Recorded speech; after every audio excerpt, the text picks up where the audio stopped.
Every day, lives are saved through the generous act of organ and tissue donation, but myths and misconceptions still keep many from registering.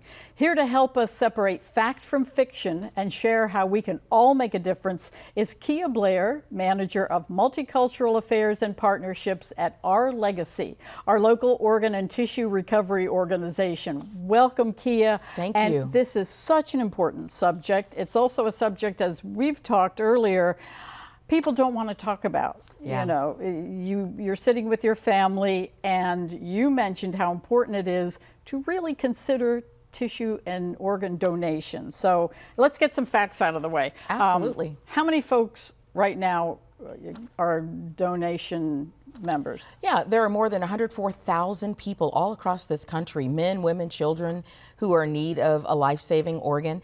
More than 5,000 of those folks live right here in the state of Florida. So it's amazing how many of us are connected to donation and may not even realize it. Someone who you know may need a kidney, who's on dialysis, or even a child who may need a heart.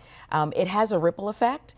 And, you know, donation touches us all. So it's so important to have this conversation with your family to make sure they understand your wishes. And that's it. If we really haven't kind of explored the idea, maybe you think, oh, you've heard about a heart transplant or a kidney transplant, but my goodness, people can have so much more to donate. So Absolutely. What are the other items? Yeah, one person can save 8 lives through your heart, liver, lungs, kidneys, small bowel, pancreas. And one person can also provide life enhancements for more than 75 people. And even one person can provide the gift of sight to 2 people. So it's amazing how many lives just one potential donor hero can save and affect. And that's it. We talked about those myths and misconceptions. And I think that is one important point, that you realize, oh my gosh, I could really help many, many people in many different ways. So I think one of the other ones is that, well, okay, they're going to see on my driver's license I'm an organ donor. And here I am with a life-threatening situation. Well, maybe the doctor won't save me because I'm an organ donor. I know that's very common. It's the biggest myth. Here are the facts. First of all, if you're in a car crash or you have a stroke or a heart attack and you're in that trauma bay, doctors are working tirelessly to save your life first. They do everything they possibly can to save you first. After that point, that's not even the same team that we work with for donation. Also, you have to be stable, you have to be in the ICU, you have to be on a ventilator. We have to have time to find those recipients that we talked about all across the country who could potentially benefit from your life-saving organ. And then we have to support your family through this whole process. It doesn't happen just like that. It doesn't happen like when you see on television, you have the donor hero in the hospital right next to the recipient and they just do the, transplant then. Right. It doesn't work that way. It's a process. It takes a couple of days to make all of that happen. Yeah, that's it. We always see the orderly running through the halls with a little box with the heart transplant or something. You're right. It doesn't happen that quickly, which brings us around to signing up and being an organ donor. Because I think sometimes people think, well, maybe I'm too old to donate. Well, we've had donor heroes in our 80s. A lot of people 75, 80 years old are probably healthier than, the two of us. But we've had donor heroes in their 80s.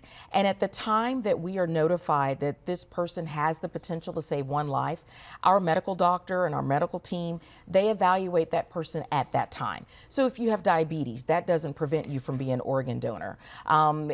There are certain things that do, but they evaluate your health at that moment before we move forward with saving life. So never count yourself out. And there's always a possibility that something could be a viable donation for somebody in need. Absolutely. Another misconception is religion and different religious practices maybe aren't, in favor of donation. Yeah.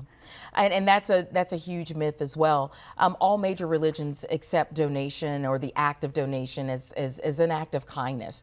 We work with many bishops, pastors, rabbis, imams all across Central Florida to support families who may be unsure if their religion says it's okay. But all major religions accept it, and we love the generosity that our families provide in saving other people. Those 5,000 plus people on the list here in Florida. So we love to get this education out, and that's why this is so important. And we thank you so much for this opportunity to be able to share a few facts. Because I think that's the whole thing, is that people, they don't want to think about a funeral. They don't want to think about the end of life. They don't want to, and they kind of lump in organ donation with all of that. But as you've so eloquently explained, it really can make a difference. It does, and we always encourage people, if you register at the DMV to be an organ donor, or you go online to donatelifeflorida.org to register to be an organ donor, please talk with your family first. Let them know, this is my decision. If something were to happen to me, I would hope that you would support my decision to save other lives. And that's it. That's all you have to say. It's as easy as that. It So is. we want to thank Kia for helping us better understand the importance and impact of organ donation.